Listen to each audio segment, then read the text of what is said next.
பட ஒப்பந்தம் தொடர்பாக ரவி மோகன் பதிலளிக்க உத்தரவு பிறப்பிக்கப்பட்டிருக்கிறது. மேலும் விவரங்களை செய்தியாளர் சுரேஷ் வழங்க கேட்கலாம்.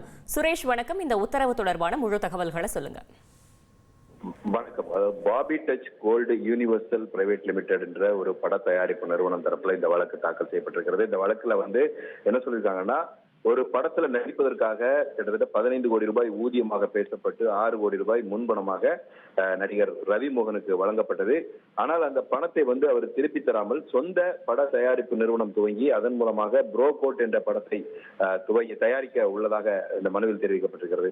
இந்த முன்பணமாக கொடுத்த பணத்தை திருப்பி தர ரவி மோகனுக்கு உத்தரவிட வேண்டும் என்ற கோரிக்கையுடன் இந்த வழக்கானது தாக்கல் செய்யப்பட்டிருந்தது. இந்த வழக்கு இன்றைக்கு நீதிபதி அப்துல் குத்தூஸ் முன்பு விசாரணைக்கு வந்தபோது மனுதாரர் தரப்பில் ஆஜரான வழக்கறிஞர் விஜயன் சுப்பிரமணியன் தங்களது நிறுவனம் அளித்த முன்பணத்தை ரவி மோகன் தன்னுடைய சொந்த பட தயாரிப்புக்கோ அல்லது சொந்த செலவுகளுக்கோ பயன்படுத்த வாய்ப்புள்ளதால் இந்த ப்ரோகோட் படத்தை தயாரிப்பதற்கு தடை விதிக்க வேண்டும் என்றும் வேறு நிறுவனங்களுடைய தயாரிப்பில் அவர் நடிக்கிறதுக்கு தடை விதிக்க வேண்டும் எனவும் அந்த கேட்டுக்கொண்டார்.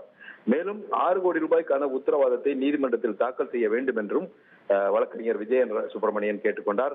தொடர்ந்து ரவிமோகன் தரப்பில் ஆஜரான வழக்கறிஞர் முன்வைத்த வாதம் என்னவென்றால், 6 கோடி ரூபாய் பெற்றுக்கொண்டது உண்மைதான், கால் ஷீட் கொடுத்தும் பட பணிகளை துவங்காததனால தனக்கு ஏற்பட்ட நஷ்டத்துக்கு ஈடாக 10 கோடி ரூபாய் Bobby Touch Gold Universal Private நிறுவனம் வழங்க வேண்டும் என்று நடிகர் ரவிமோகன் தரப்பில் வாதிடப்பட்டது.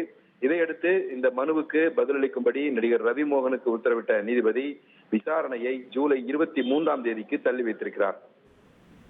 தகவல்களுக்கு நன்றி சுரேஷ்.